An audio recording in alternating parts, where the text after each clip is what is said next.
Maravilhosa tarde, maravilhoso dia para você que está chegando no nosso 8º encontro da Casa das Mulheres. E hoje, excepcionalmente, não teremos a sala do Zoom aberta. Então, você que está chegando aqui no YouTube, que está assistindo pela primeira vez ou não, eu já vou te pedir carinhosamente, deixa um like, faz um comentário.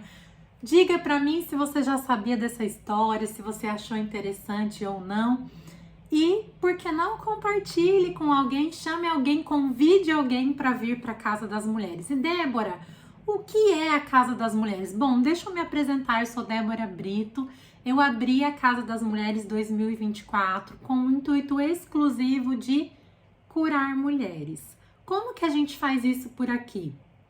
Existe uma técnica muito antiga, que são a técnica dos contos, né? A gente conta uma história de alguém e a gente, no nosso profundo da nossa alma, se identifica com essa história, nem que seja um pouquinho, e com essa identificação gera um pontinho de congruência, que a gente também chama de ponto de cura, né? A gente se encontra com a história de alguém, e aí, quando a gente se encontra com a história dessa pessoa, a gente fala, vivi algo parecido ou não. Que interessante. Por quê? Porque os contos, eles não encontram o obstáculo da nossa mente. A nossa mente, quando nós vamos contar um conceito, uma estrutura, ela é muito voraz em repelir as novas informações. Já quando eu te digo que vou contar uma história, o que a sua mente faz? Ela vai dormir, porque afinal de contas, é a hora do lúdico, é a hora da liberdade. Então ela não fica ali pontuando, será que é, será que não é? E isso traz um pouco de liberdade para que então a sua alma possa ouvir a história e possa se deleitar nas informações e quiçá ser curada em algum lugar. No nosso último encontro, nós falamos sobre a esposa de Noé e como ela era uma geradora de vida. Ela gerava a vida dos filhos, a vida das noras. E depois de mais de 600 anos gerando vida, agora eles vivem o dilúvio, saem da arca e eles vão viver agora num mundo que eles não conheciam antes. Nem Noé, nem a sua esposa, nem as suas noras, nem os seus filhos, ninguém conhecia aquele mundo onde eles estavam desembarcando, né? Descendo daquele transatlântico maravilhoso, cheio de bicho. Devia estar uma maravilha, né? Quase 2 anos com aquela bicharada lá dentro. E agora eles descem, fazem um culto de gratidão ao Senhor. E no final, eles vão, no final desse culto, né? Eles recebem ali o sinal de Deus, a aliança que Deus faz com eles, para que nunca mais a humanidade fosse destruída por águas, né, por um dilúvio.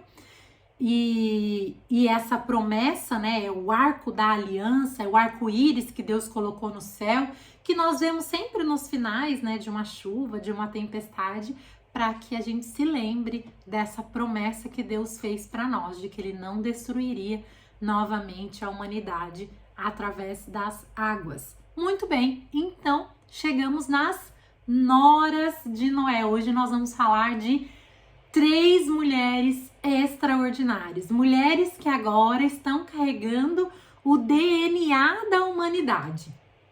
Nós temos a esposa de Noé, por que não dizer a senhora Noé, né? Que já transmitiu a sua vida, né? O seu DNA para os seus filhos. E é interessante porque ela tem 3 filhos, Sem, Cã e Jafé. Eu disse para vocês que há uma possibilidade de que eles fossem trigemelares, mas também há a possibilidade de que eles sejam numa ordem cronológica de 3 gestações também. Ok, e aí vamos trabalhar com essa ideia de que esses moços já têm mais de 100 anos, estão casados já há algum tempo e eles não têm filhos ainda. Mas agora que eles saíram da arca, Deus libera uma bênção sobre a vida deles, de que eles sejam fecundos, que eles tenham muitos filhos, que eles sejam férteis. E agora eles vão viver essa bênção. E é muito interessante pensar que são 3 mulheres que agora estão carregando o DNA da humanidade para que esse DNA seja transmitido para repovoar a face da Terra.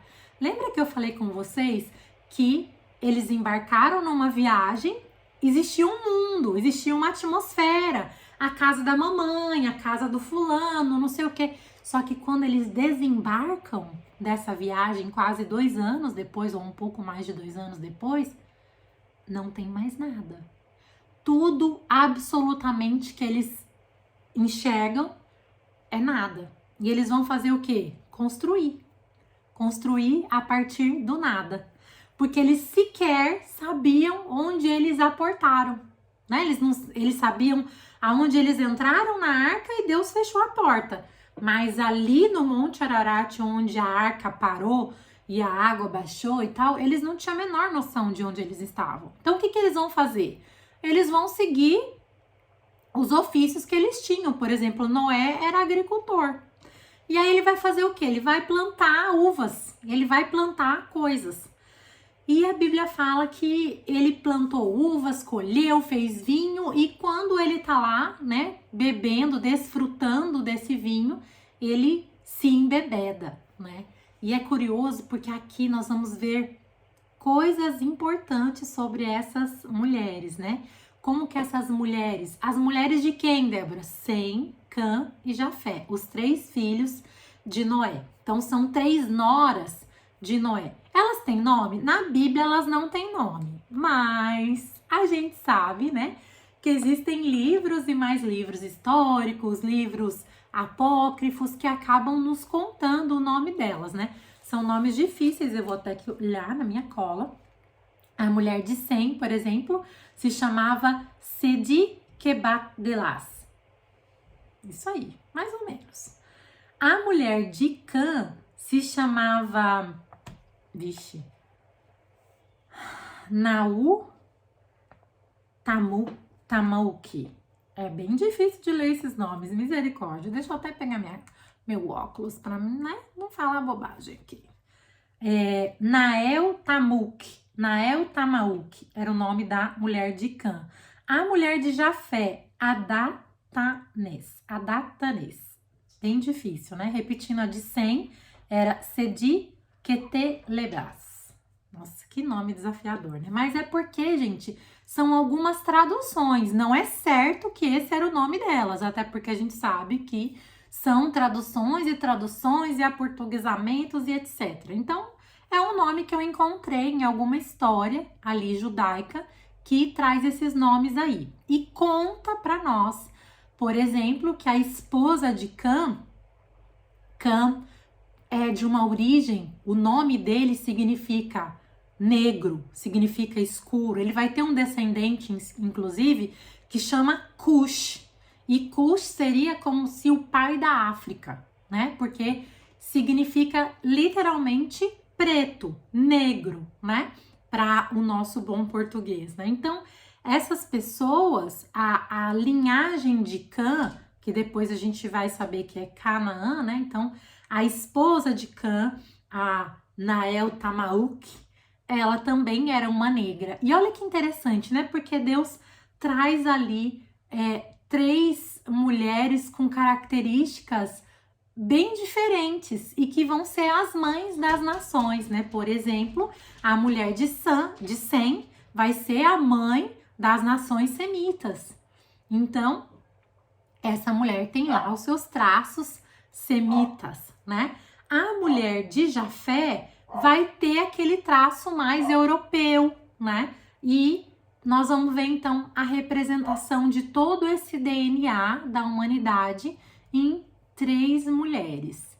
Uma muito clara, outra muito escura e uma outra que é asiática. Então, olha que interessante, né? São 3 histórias ali que vão abrir a descendência das nações. E essas 3 mulheres, o que eu quero falar para vocês é que em algum momento da nossa história, da nossa vida, nós somos mulheres que têm algo muito especial dentro de nós, muito profundo e a nossa mensagem é mais importante que o nosso nome. Porque essas mulheres, elas carregavam o DNA da humanidade, mas o nome delas não foi escrito na Bíblia. Certamente foi escrito no livro da vida, né? Mas o que eu quero dizer para vocês é que existe um nível de cura em que o nosso nome já não importa mais. Porque a nossa história, a nossa mensagem, aquilo que a gente carrega dentro, passa a ser mais importante do que o nosso nome, do que o nosso endereço, a nossa idade, a nossa fisionomia ou qualquer característica que possa te identificar. Essas mulheres, quando elas foram geradas no coração da sua sogra, no coração da esposa de Noé, elas aprenderam isso, que o DNA delas, a história da humanidade que elas carregavam dentro de si, era mais importante do que o nome delas. E é por isso que tanto faz o nome delas. A Bíblia não diz o nome delas. Há um nível de cura que quando a gente atinge esse lugar, já não faz sentido mais o nosso nome. E a Bíblia conta que essas mulheres, elas vão abrir a descendência de toda a humanidade, porque todo mundo que existia antes delas morreu. E agora tudo que existe na face da terra são essas 3 mulheres e os seus 3 maridos. O seu sogro, a sua sogra. Mas o que eu quero dizer, em ponto de gerar o novo, são essas 3 mulheres. E qual é o nome delas? Tanto faz. Porque o que elas carregavam dentro delas era maior, era mais poderoso, era mais importante do que o próprio nome delas. A gente sabe o nome de Eva, quem começou todo esse DNA, quem começou toda essa história. Mas quem recomeçou essas 3 mulheres, a gente não tem certeza. A Bíblia não diz o nome delas e esses nomes que eu citei aqui, eles podem ser mera especulação. Não existe nenhuma prova de que isso realmente fosse o nome delas. Pode ser que sim, como pode ser que não. Pode ser que a tradução que eu consegui não tenha a menor congruência, coerência com a realidade, não é mesmo? E o que tem com isso? Nada, porque nada disso, o nome delas não é mais importante do que a mensagem que elas carregam. E é interessante porque a Bíblia diz que essas mulheres saíram da arca e elas cuidaram de preparar o seu lar, de construir o seu lar. Aqueles homens saíram empolgados para construir as suas casas, provavelmente para plantar suas vinhas, provavelmente para fazer negócios, para fazer subsistência, para criar um mundo subsistente, autossubsistente, suficiente. E essas mulheres saíram com a incumbência de gerar o novo, gerar uma nova cepa, uma nova linhagem da humanidade. E essas mulheres vão fazer isso. Vão tomar as casas dos seus maridos e transformá-las em lares, onde seus filhos vão crescer saudáveis, onde tudo que aqueles filhos vão conhecer é o que as mães deles sabem contar do que existia. Olha, do vovô, da vovó, do bisavô, do não sei quem, olha, Adão, Eva, Caim, Abel, Sete, tudo que essas mulheres sabem é só dentro delas. Elas podem transmitir isso com os seus sentimentos, com o seu DNA, com cada filho que elas amamentam, com cada filho que elas geram, com cada criança que elas dão à luz. Mas tudo está dentro delas. E a Bíblia diz que elas tiveram filhos e filhas. Filhos e filhos. 100 anos, 200 anos, 300 anos. E elas tendo filhos e filhas, e repovoando a face da terra. E contando para essas crianças a história de um Deus que escolheu a família deles para recomeçar. Recomeçar uma história de amor, recomeçar uma história de identidade. Um Deus que não se conformou com a degradação da humanidade e resolveu estabelecer um novo tempo e escolheu aquela família, aquelas pessoas para escrever uma nova história. E aquelas mulheres estão ali, semeando vida nessas crianças, esses netos, esses bisnetos, porque a Bíblia diz que elas viveram muito mais de 100 anos, 200 anos, 300 anos depois do dilúvio. E enquanto elas viveram, elas geraram vida, vida, vida, vida. E eu gosto de pensar que essa era a vida que Deus planejou para mim e para você. Porque Jesus diz: eu não vim para que vocês fiquem aí tendo uma vidinha mais ou menos, mas para que vocês tenham vida e vida em abundância.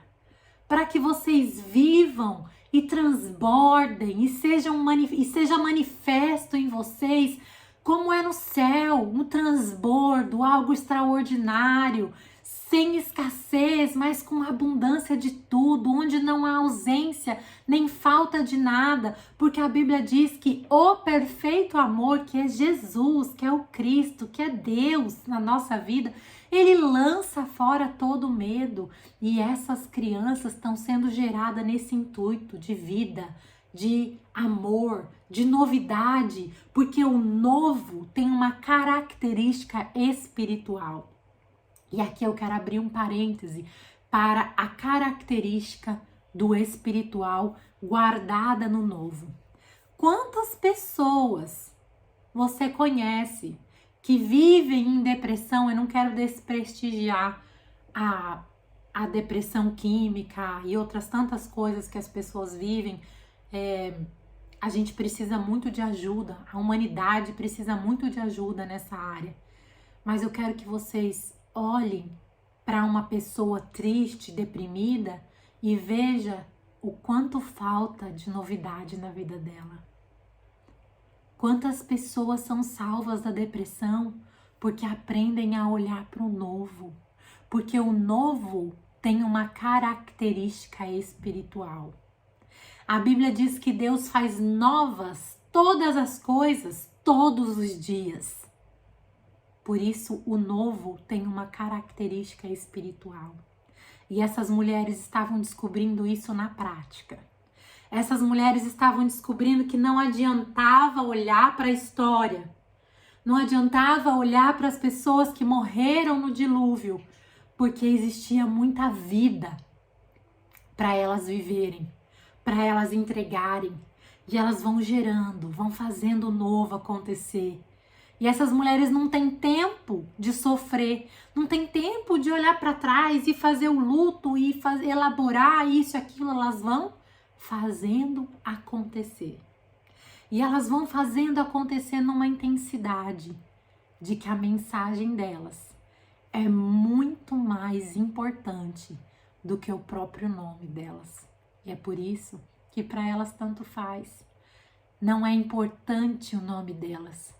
Se é certo, se é errado, se foi esse, se não foi esse, não faz a menor diferença.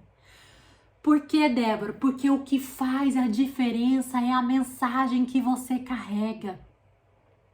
Um pregador muito, muito famoso na Escócia, um homem que foi responsável por um grande avivamento que aconteceu aqui na Escócia. Ele morreu cedo, com 29 anos de idade.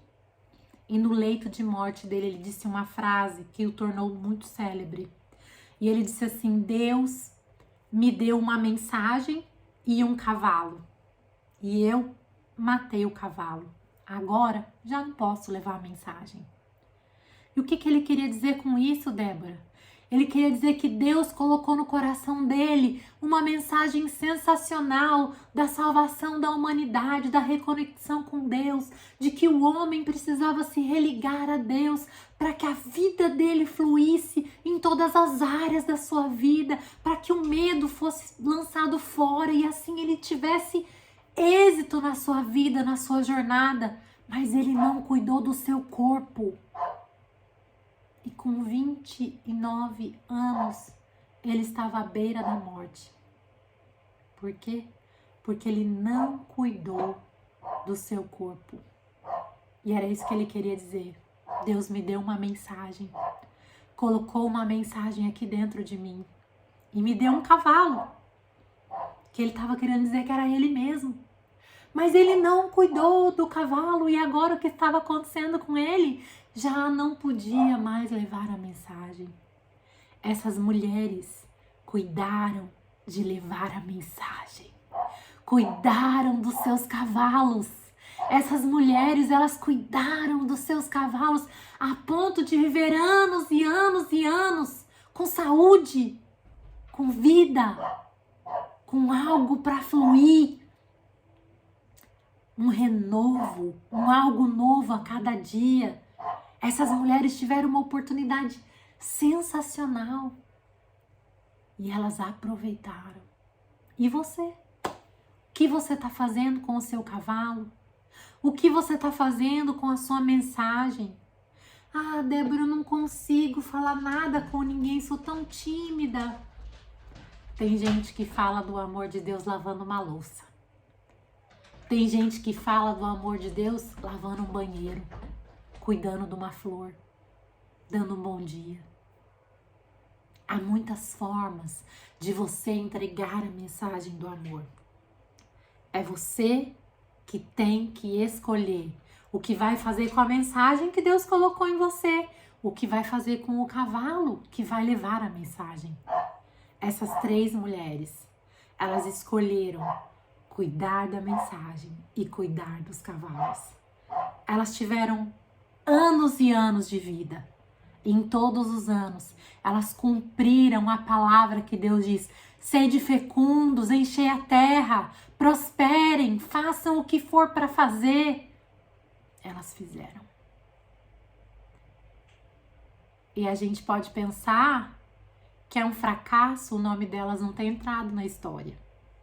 A gente pode pensar, oh, quão pobres essas mulheres entregaram o seu DNA, entregaram tudo para a reconstrução, para o recomeço da humanidade. E o nome delas não foi escrito na história. A humanidade não sabe os nomes delas. Mas a humanidade sabe a mensagem delas. Se eu e você estamos aqui, é porque essas mulheres entregaram a mensagem delas, entregaram o DNA delas, entregaram aquilo que elas precisavam entregar, aquilo que elas foram chamadas a fazer, elas fizeram com excelência. E é por isso que hoje eu e você estamos aqui e podemos falar, e podemos viver a nossa vida, e recebemos dessas mulheres o quê? O que elas tinham, tudo. Elas entregaram tudo. E hoje eu quero convidar você para entregar o seu tudo. Qual é a mensagem que Deus colocou no seu coração? É um sorriso pela manhã? Qual é a mensagem que Deus colocou no seu coração? É fazer algo para alguém? É fazer um bolo, uma comida? É o quê? Quando você vai entregar? Com que frequência você vai entregar a mensagem que Deus colocou no seu coração? O dia que você entender que você tem valor quando você entrega a mensagem que Deus colocou no seu coração, isso vai transformar a sua história a ponto do seu nome não significar mais nada. Porque essas mulheres entraram para a história sem que o nome delas fosse conhecido. Essas mulheres colocaram toda a energia de vida delas para mim e para você, para que hoje, não sei nem quantos 1000 anos depois, nós estivéssemos aqui falando delas, não, reconhecendo o quanto elas foram excelentes naquilo que elas fizeram. Elas saíram daquele barco, elas saíram daquele dilúvio, elas olharam para trás, viram que não tinha nada e elas não ficaram choramingando, elas focaram no futuro. Elas transformaram as casas delas em lares, elas transformaram os maridos delas em pais de filhos, pais de nações, homens dignos. Homens que antes eram apenas maridos, agora eram pai de nações. Por quê? Porque essas mulheres entenderam a mensagem que elas levavam em si. É interessante, quero finalizar com essa história, que a Bíblia conta que numa noite, numa tarde, não sei, Noé tomou vinho da sua vinha, ficou feliz demais, embebedou-se e ficou nu. E um dos seus filhos, ao ver a nudez do seu pai, ele não se compadeceu. Ele, pelo contrário, ele achou graça, achou engraçado. E ele achou aquilo tão engraçado que ele saiu para contar para os seus irmãos. E quando ele fez isso, os seus irmãos não o repreenderam com palavras, mas eles tomaram uma atitude que certamente mudou o destino deles. O filho que viu o pai nu era o filho do meio, Cã. E os filhos que vieram acolher, cobrir a nudez do pai, era o filho mais velho e o filho caçula. Eles entraram de costas na tenda, com uma túnica nos seus ombros, para que eles pudessem cobrir o pai sem olhar para o pai. Tamanho era o respeito que eles guardavam em si. E o que eu quero dizer para vocês é que as mulheres desses homens, elas receberam um benefício em relação à atitude dos seus maridos. Depois que Noé passou o efeito da bebedeira, ele amaldiçoou Cã e, por conseguinte, os filhos da sua esposa, os filhos dele. E o primeiro nome que ele fala é Canaã. Canaã provavelmente era o primeiro filho de Cã. E também é a terra prometida. E por que que a gente diz que Canaã é a terra prometida? Por causa dessa palavra que Noé lançou de uma maldição. Ele disse que Sem, o filho mais velho, ele submeteria Canaã aos seus trabalhos, ou seja, Canaã seria escravizado pelo filho mais velho, mas também seria escravizado pelo filho mais novo, Jafé. E essas mulheres, elas devem ter chorado muito essa palavra, mas especialmente a mulher de Cã, porque isso afetava diretamente o seu filho Canaã. E Canaã, anos depois, vai ser conquistada como a terra prometida. Por quê? Porque Noé lançou uma maldição, que Canaã se submeteria a Sem e, portanto, aos povos semitas e, portanto, os hebreus, que são origem de Sem, que são originários de Sem. E eu quero dizer para vocês que se o seu marido for um homem sábio, você vai colher os frutos da sua sabedoria. Se o seu marido for um homem íntegro, você vai colher os frutos da sua integridade. Mas se o seu marido for um homem nécio, como foi o caso de Cã, toda a sua geração, toda a sua descendência vai colher os frutos dessa loucura, como aconteceu com Canaã e toda a sua descendência, que hoje a gente sabe que é a África. Nós sabemos que os povos africanos, eles nunca tiveram interesse de ir a lugar nenhum. Mas por que mesmo que eles estão espalhados por toda a terra? Porque de lá eles foram arrancados como escravos. Escravos no Brasil, escravos na Inglaterra, escravos em Portugal, na Europa, no mundo inteiro. Africanos foram arrancados dos seus lugares, feitos escravos no mundo inteiro. Apartheid negros de um lado, brancos do outro? Será que quando Noé olhava para os seus filhos, ele via diferença por causa da cor de pele? Certamente não. Mas por causa dessa palavra que foi lançada, toda a descendência geme por conta dessa palavra. Eu queria que você pensasse, que palavras têm sido lançadas sobre a sua vida? Palavras de autoridade? Que palavras você tem lançado sobre a vida dos seus filhos? Palavras de autoridade? Palavras de maldição? Eu gosto muito de pensar que a palavra maldição e a palavra bendição ou bênção, né?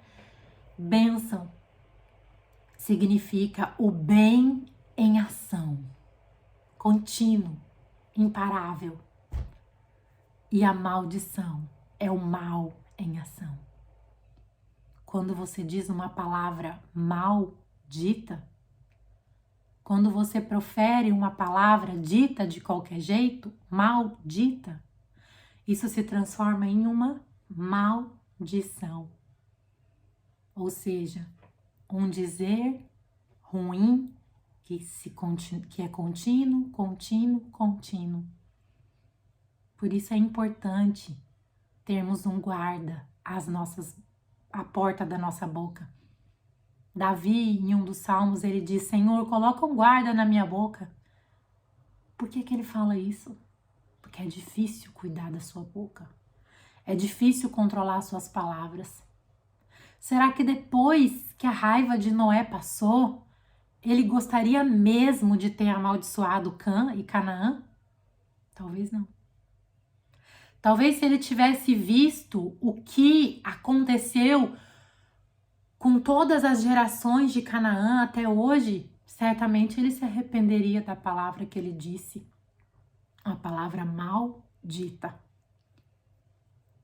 Mas hoje é tempo de você dizer palavras benditas. Por isso eu quero te lembrar que a mensagem que você carrega dentro de você é mais importante do que o seu próprio nome. É mais importante saber aquilo que você vai dizer do que o seu próprio nome. E talvez você ainda nem saiba. Mas hoje eu quero orar com você e pedir que o Senhor traga discernimento ao seu coração, para que você aprenda a falar, a dizer bendições. E assim você possa abençoar as suas gerações. E de geração em geração eles possam colher os frutos das suas palavras intencionalmente benditas. Vamos orar? Senhor, nós te agradecemos por essa história.